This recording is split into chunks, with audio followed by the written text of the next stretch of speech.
The diner is a cozy little spot, tucked away on a quiet street corner, where the hum of the world outside fades into a warm, familiar murmur inside. It's just past noon, the sun slanting through the windows in soft beams that feel like an invitation to linger. And there she is, Sarah, the waitress who's always there, always friendly, always smiling. She's a constant presence in this place, and everyone knows her name. But the scars on her arms, stretching from wrist to elbow, have become the elephant in the room. Every day, customers glance at her arms, quick, sharp looks that turn into whispered comments when they think she's not listening. Some are subtle, others not so much. But Sarah's gotten used to it. It's not her first time in the spotlight for something that doesn't belong there. She places an order of fries and a burger in front of an elderly man who's staring at her, his eyes lingering on the marks she's spent years trying to hide. She's used to it, though. She's heard it all before. What happened to you? Oh, I didn't know they let you work with those things. The whispers aren't new. Sarah's learned to laugh it off, to shield herself behind a wall of politeness. Some customers even offer her sympathy, as if it's their right to feel bad for her. But today it's different. Today she feels the weight of it all, how the world judges her by what's on the outside. She's just returned from a brief break, like stepping back into the flow of the diner's rhythm, when she catches a glimpse of a man sitting alone in a corner booth, his face hidden behind a book. He hasn't noticed her yet, but there's something about him that feels different. Maybe it's the way he's sitting, a slight tension in his posture, as if he's waiting for something, or perhaps it's the quiet steadiness that emanates from him. You watch him for a moment, wondering why you've noticed him. There's nothing about his appearance that makes him stand out. He's just another customer, another face in the crowd. But there's a familiarity to him, something deep inside you pulling you toward him. As you pass by, he glances up from his book, and for a split second, his eyes meet yours. Sarah is caught off guard. She isn't used to being seen, really seen. Not for the scars, not for the judgment. You quickly look away and shuffle toward the kitchen, where the clatter of plates and chatter of your colleagues drown out the rest of the world. It feels safer there, in the kitchen, where you can disappear. But his gaze lingers in your mind like a whisper that won't leave.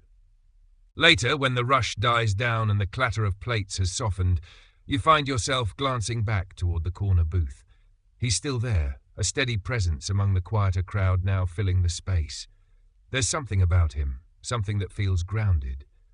The world outside might be chaotic, but in his corner, there's peace.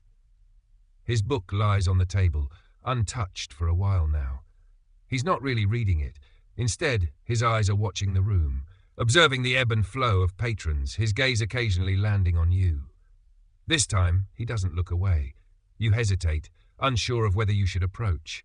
But as you turn, walking toward the kitchen for another order, you feel it. That strange, undeniable pull.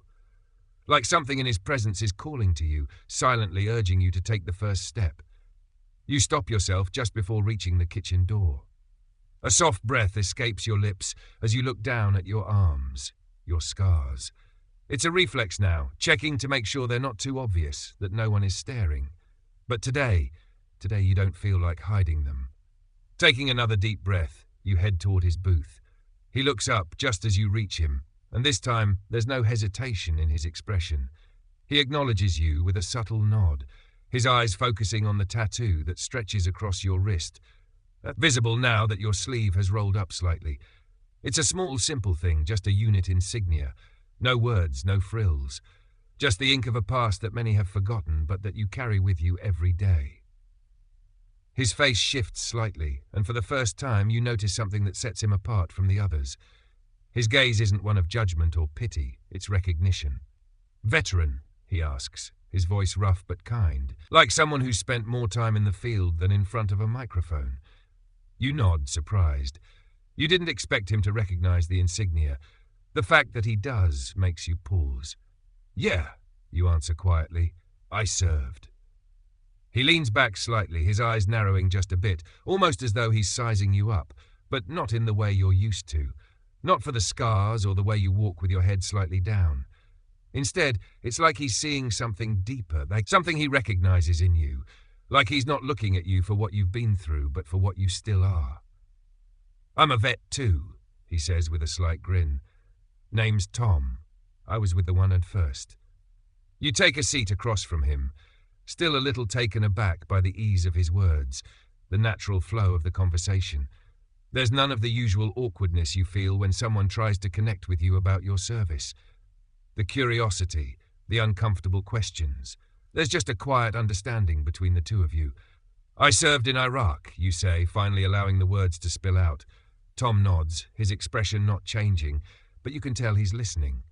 Really listening. "I was there during the surge," he adds, his voice growing a little more serious. "I was a medic, saw my share of stuff." The words hang in the air for a moment, the weight of them heavy but unspoken. You know exactly what he means. A medic. You've met others like him.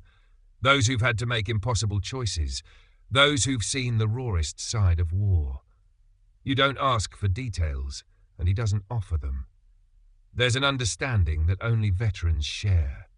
You both know what it's like to be in the thick of it, to fight for your life and the lives of others, only to return to a world that can't truly understand what you've lived through. Tom's eyes flicker down toward your wrist again, where the tattoo is visible. His expression softens. "You know," he says quietly, "we don't get to choose how we're marked, do we?" The words hit you in a way you weren't expecting. The thought that scars, whether from war or from something else, are a part of you, and they don't define you. They might change you, but they don't strip away who you are. You want to tell him about the accident, the car crash that left you with these marks, but something in the way he's looking at you stops you. He already understands. It's not about the story behind the scars, it's about the person sitting across from him. You laugh softly, more to yourself than to him, the tension in your chest easing just a little. "Yeah, no choice in the matter," you say, your voice lighter now. "But I guess they're part of me now." Tom smiles, a small, understanding smile, and for the first time in what feels like forever, you don't feel like you need to hide anything. You don't feel the weight of the world's judgment pressing down on you. You just feel like, well, like yourself. The conversation drifts into quieter territory as you both talk about life after service. You talk about the struggle to find peace, the quiet loneliness that follows you home, the things that haunt your nights. He tells you about his own battles with PTSD, the things he still carries with him even after all these years. You listen, offering no words of advice, because sometimes there are no words.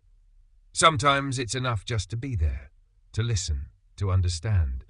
And for the first time, you feel like you've found someone who truly gets it. Not because of what happened to you, but because they've lived through something similar. They know the battle doesn't end when you leave the field. It follows you. It stays with you. The silence between you isn't uncomfortable. It's familiar. Like you've both said all there is to say, and now you're just existing in each other's presence. It's a rare kind of peace. The kind that only comes when two people who've seen the worst of the world can sit together without judgment. The conversation between you and Tom carries on, the quiet rhythm of it washing away the edges of the day. You realize that for once, you don't have to try to impress him or explain yourself. It's almost like you've been given permission to just be. As he speaks about his time serving, the words flow more easily now. He talks about the friendships he forged and the bonds formed in the crucible of war, how there's no stronger connection than the one made under fire when your life is in someone else's hands.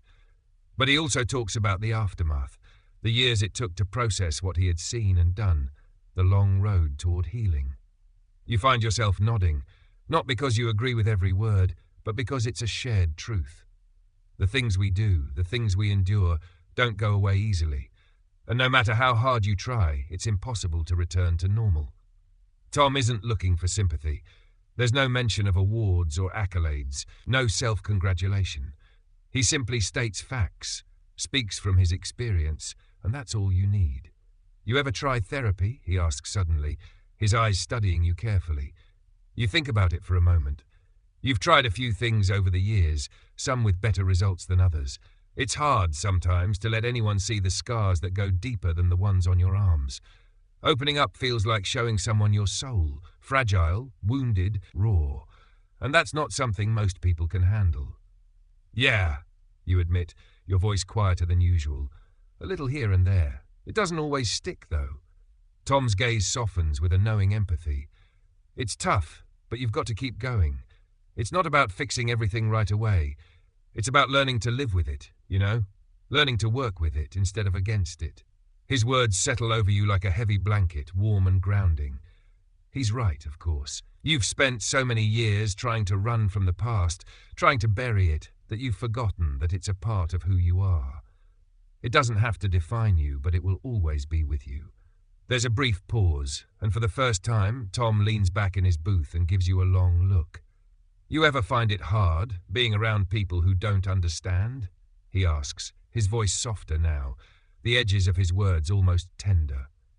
The question stings in a way you hadn't expected, but you don't shy away from it. You've been asked it before, but not with this kind of sincerity, this kind of care.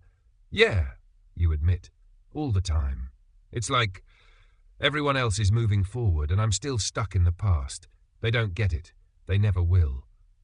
Tom nods, his expression reflective. Yeah, I get that.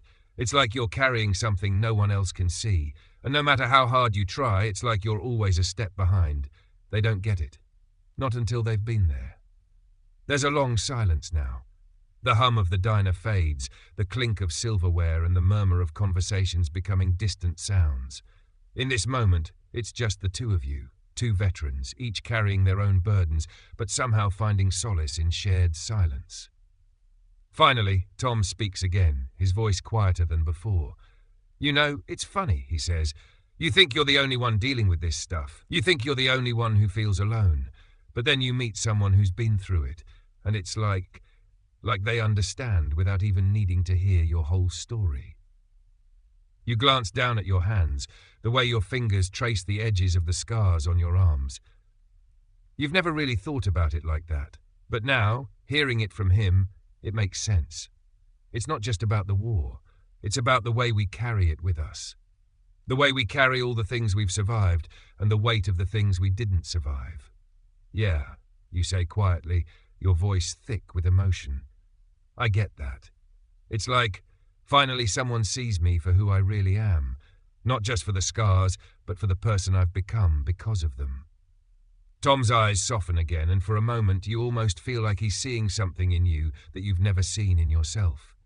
It's a strange feeling, like you're both part of something bigger than the diner, bigger than the scars, bigger than the weight of the world that you've been carrying for so long. Tom reaches into his jacket pocket and pulls out a folded piece of paper. He hands it to you without a word. You look at it for a moment before unfolding it. It's a simple number, his number. A line of contact, an offer to stay in touch. Give me a call if you ever need to talk, he says quietly, his voice steady. We've all got our battles, but it doesn't hurt to have someone on your side. You take the paper, your fingers lingering on it for a moment longer than necessary. There's something in his offer that feels genuine. Something that makes you believe that maybe you don't have to carry it all alone. As you tuck the paper into your pocket, you find yourself smiling. A small, almost imperceptible smile, but it's there. For the first time in a long while, you don't feel like you have to hide. You don't feel like the weight of the world is on your shoulders. You just feel understood, seen. The conversation continues for a while longer, but there's a shift now. It's not just about service or scars. It's about connection, about finding someone who truly gets it. You laugh a little, talk about the funny things you've seen in the service, and share stories of the strange encounters you've had since coming back. The laughter feels lighter now, less forced. The world outside doesn't seem quite so overwhelming. It's still there, of course, but in this small booth in this corner of the diner, you feel something you haven't felt in a long time. Hope. As the conversation slows, you begin to feel the subtle shift in your heart, the weight of the past lifting just slightly. It's amazing how a simple exchange, a few words between two people who understand what to carry scars, visible or not, can change the air around you. The diner, once just a place to work, a place where the world moved on without noticing you, now feels different. It feels like a sanctuary, a place where understanding blooms quietly in the corners. The clock ticks on, but time doesn't seem to matter here. For the first time in a long time, you're not rushing through the motions, distracted by the judgment, the fear of being misunderstood. You're present, in the moment, with someone who's walked a path similar to yours. There's comfort in that. Comfort in knowing you're not alone. "I've been meaning to ask you something," Tom says after a long pause. He looks at you as if measuring the weight of his words before speaking them aloud. You look up, curious. "What's that?" Tom hesitates, then leans forward slightly. His eyes seem to soften, his voice quieter, as though he's giving you space to decide if you're ready to hear it. "How do you keep going? You know, after everything, when the days feel heavy." You blink. The question is simple, but it hits deep. For a long moment, you don't have an answer. You think about it, about the weight of the days, the nights that stretch on forever, the memories that refuse to stay buried. You think about the scars, both the visible and the hidden, and how they seem to shape every part of your life, from your work to the way you hold yourself. It's a struggle. It's always been a struggle. You finally look up at him, locking eyes. "I keep going because I don't know how to stop. And honestly, because I don't want to. If I stop, then I'm not sure who I'd be." Tom nods, as though your answer makes sense to him in a way that doesn't require explanation. There's something in his gaze, an understanding, a silent connection that transcends words. It's clear that he knows what it feels like to keep moving when all you want to do is stand still, to escape the noise of the world that refuses to let you rest. "I get that," he says softly. "It's like you're running from yourself, but you're also trying to find yourself in the process." You nod, your heart tightening slightly. That's exactly it. You've been running from the weight of the past, running from the parts of you that still feel broken. But somehow, in the midst of all the noise, you've also been searching for a way to heal, for a way to find peace in the chaos. The air between you both feels thick with understanding, unspoken but palpable. It's a connection forged not just through shared experience, but through empathy. Tom isn't just a stranger who walked into the diner. He's someone who's been to the depths of war and come back to find himself, just as you have. And now, in this quiet moment, you both find solace in the fact that the fight doesn't have to be fought alone. Tom picks up his coffee cup and takes a long sip, his eyes not leaving you. "I'll be honest," he says, setting the cup back down with a soft clink. "It's been a long time since I've felt this connected to someone. Not many people understand what it's like, what we go through." You let out a breath, feeling the tension in your body ease just a little. The weight of your own experiences doesn't feel quite so heavy when someone else carries a part of it with you. You've been holding so much inside, so many pieces of yourself that you've kept locked away, afraid to show them. But in this moment, with Tom sitting across from you, the fear of being vulnerable fades just enough to make room for something else, something hopeful. "I know," you say, your voice a little stronger now. "It's not easy, trying to explain it to someone who hasn't been through it. They want to understand, but they just can't. And that's okay. But when you meet someone who has been there, it's like you don't have to explain anything. They just know." Tom smiles, a knowing, almost sad smile. Exactly, they just know. The conversation drifts back to lighter topics, the heaviness slowly lifting as you talk about the simple things, the oddities of civilian life, the strange moments of peace that sometimes make you feel like you're starting to heal. Tom talks about his love for fishing, how it's the one thing that helps him clear his mind, and how, despite the pain of the past, he's learned to find moments of stillness in the present. You share stories of the people you've met over the years, the oddball regulars at the diner who always seem to find a way to make you laugh, even on your worst days. It's a reminder that life, though difficult, still has moments of lightness, moments of connection that help you keep going. As you finish the last of your shift, the sun is beginning to set outside, casting long shadows over the diner. The dinner rush is over, and the few remaining patrons are finishing their meals in quiet conversation. You begin to clear the table, but not without a final exchange with Tom. He stands up to leave, his jacket on, ready to head out into the evening. He pauses before walking away, turning back to you with a smile. "Take care of yourself, okay? he says. "You're not alone in this." You nod, the weight of his words settling over you in a way that feels both comforting and freeing. "Thanks, Tom. I mean it." You watch him walk out of the diner, his figure disappearing into the evening air, and for the first time in a long time, you don't feel so invisible. You don't feel the weight of your scars bearing down on you. Instead, you feel lighter, more connected. There's something healing about this moment, this shared understanding. It's a small moment in the grand scheme of things, but sometimes it's the smallest moments that have the biggest impact. And as you continue with your shift, cleaning up the remnants of the day, you know that something inside you has shifted too.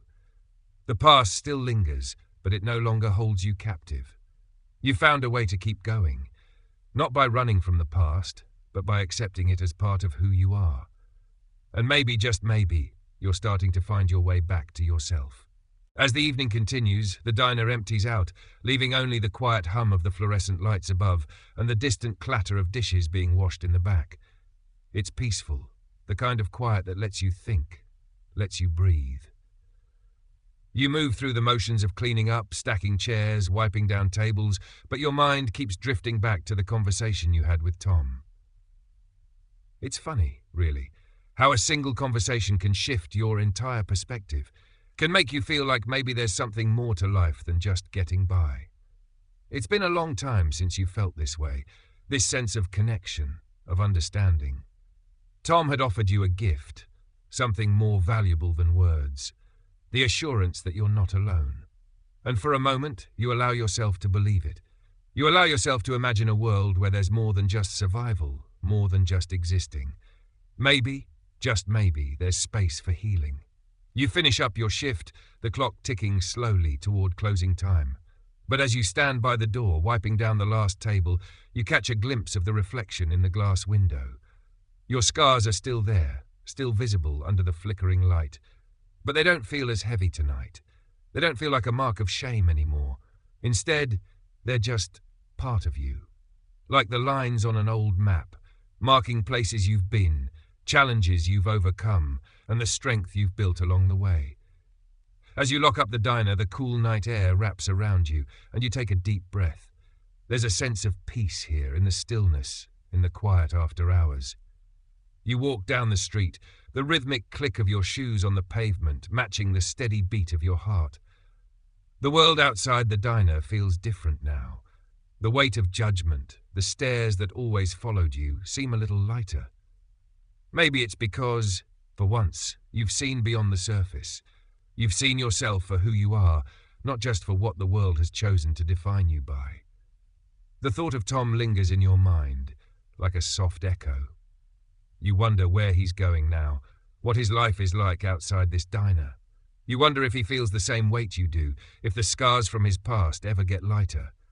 And then, almost without thinking, you pull the paper he gave you from your pocket. His number is scribbled on it in neat handwriting, his way of extending a lifeline, his way of saying, "I see you." You press it to your chest for a moment, feeling the warmth of his kindness settle deep inside you. As you continue walking, you start to wonder if maybe this is the start of something more than just a fleeting connection. Maybe, just maybe, it's the beginning of a new chapter for you too. A chapter where you stop running, stop hiding from the past, and start living in the present. The possibilities seem endless, and the road ahead, though still uncertain, feels a little less daunting. You turn down a side street, heading toward your apartment. It's quiet here, the kind of peace that comes with the late hours of the night, when the world is asleep and the only thing left is your own thoughts. For the first time in a long time, you feel a sense of hope bubbling up inside you. It's small, almost fragile, but it's there. And it's growing. You think about all the times you've walked down this street, always with your head down, always trying to avoid the gaze of others. But tonight, something's different. You walk with your shoulders back, with your head held high. For once, you're not worried about being seen, because you know deep down that you're worthy of being seen. Your scars don't define you. They never did. As you reach your apartment door, you pause for a moment, glancing up at the sky. The stars are faint, scattered across the dark expanse above, but they're there, shining through the night, quiet but constant. much like the understanding you found in this moment, much like the hope that's slowly taking root in your heart. You step inside, the familiar smell of your apartment welcoming you. It's small, but it's yours, and tonight it feels like home. You set your bag down and head straight for the kitchen, the familiar sounds of your home comforting in their normality. And as you settle into your evening, you realize that something inside you has shifted. The weight of the past isn't gone, not by a long shot, but it no longer controls you. You're learning how to live with it, to accept it as part of your journey. There's no quick fix, no easy way to heal the wounds that run deep. But tonight, you've taken the first step toward it. You've made a connection, one that reminds you that you're not alone in your struggles, and that, with a little support, healing is possible. For the first time in a long time, you allow yourself to believe that things can get better, that you don't have to carry the weight of the world by yourself. You're not just a waitress with scars. You're not just a veteran with a past. You're a person with a story that's still being written, and it's not over yet. You pull out your phone, your fingers hovering over the keys for a moment before you tap out a message to Tom. It's short, but it feels right. Thanks for the talk tonight. I think you're right. I'm not alone in this. You send it off, your heart a little lighter, your thoughts a little clearer. It's the start of something new, and that's enough. The days that follow seem to stretch on with a strange sense of calm. You keep busy, of course, work at the diner, errands, the usual routine. But there's a lightness to it all, a subtle shift in your perspective that hasn't been there before.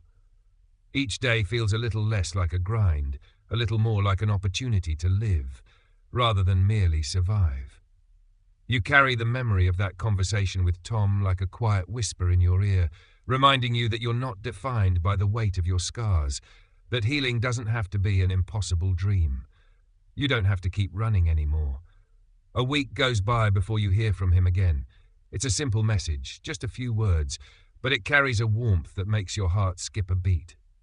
Hope you're doing okay. If you ever need to talk, I'm around. Take care of yourself. You smile as you read it, the words ringing true, even though they're brief. You don't respond right away, not because you don't want to, but because you're still getting used to the idea of being open with someone. You don't have to rush it. This isn't about forcing anything. It's about letting things unfold naturally, as they're meant to. And for once, you don't feel the need to hide. You're learning to take your time. You decide to respond later that night, after your shift, when the world has quieted down and your thoughts are clearer. Your fingers hover over the screen for a moment, unsure of how to word your reply. But then you type it out, simple and honest. Thanks, Tom. I'm doing better, really. I think you've helped me more than you know. You send it, and then, almost immediately, you feel the weight lift from your chest. It's not about expecting him to have all the answers or to be some kind of savior. It's about the connection, the shared understanding that you're both doing the best you can, and that's enough. The days pass, and you start to feel more comfortable with the idea of reaching out when you need it. Tom's message becomes a lifeline, a reminder that you don't have to carry everything by yourself. When the darkness creeps in, when the memories of the past threaten to overwhelm you, you remind yourself that you have a support system, even if it's just one person who truly gets it. One evening, after a particularly hard day, you take a deep breath and shoot Tom a message. You've had enough of hiding your struggles, of pretending that everything is fine when it's not. You need someone who understands, someone who isn't going to ask questions, but will just listen. I'm having a rough day. Just needed to say it out loud. You don't expect him to respond right away. You don't expect him to have all the answers. But when his reply comes, it's exactly what you need. That's okay. I'm here if you need to talk. I've been there too. The simplicity of his response, the lack of judgment, is like a balm to your soul. It's enough to know that you're not alone, that someone else understands the weight of your experiences. The heaviness of the day lifts just a little, and you feel a quiet sense of relief. You don't have to have everything figured out, and you don't have to face it all alone. Sometimes just knowing someone cares is enough. As the weeks continue to unfold, you start to feel a new sense of purpose growing inside you. It's not that everything is perfect now or that the scars have disappeared. They haven't. They never will. But they don't define you anymore. They're just part of your story, part of the journey that has brought you here. And the path ahead, though uncertain, feels a little less daunting. One evening, after your shift, you and Tom meet for coffee. It's a small gesture, just two veterans sitting in a quiet corner of a local cafe, talking about life. But in that moment, it feels like everything. You share stories, laugh about the oddities of civilian life, and talk about the things that keep you up at night. There's no rush, no pressure. Just two people who understand what it's like to carry the weight of the past and still keep moving forward. The conversation drifts naturally, and for once, you don't feel like you have to explain yourself. He understands. You understand. There's no judgment, no need to prove anything. You're just two people, two survivors, finding solace in each other's company. As you part ways that night, you feel a sense of peace you haven't felt in years. The scars are still there, but they don't control you anymore. You're not just surviving, you're living. And with Tom's quiet support, you know that you can face whatever comes next. The next morning, you wake up with a sense of clarity, a sense of calm that's been absent for a long time. The day ahead seems less overwhelming. The world outside, while still imperfect, feels a little brighter. You're starting to see that, while the past will always be a part of you, it doesn't have to define you. There's more to you than the scars, more to you than the things you've been through. You walk through your day with a little more confidence, a little more strength, because you know that healing isn't about fixing everything at once. It's about taking the small steps, being kind to yourself, finding connections with others, and giving yourself the space to grow. It's about finding peace, not in the absence of pain, but in the ability to live with it. And as the day winds down, you find yourself smiling, not because everything is perfect, but because for the first time in a long time, you feel like you're on the path towards something better. You're not alone in this anymore. You never were.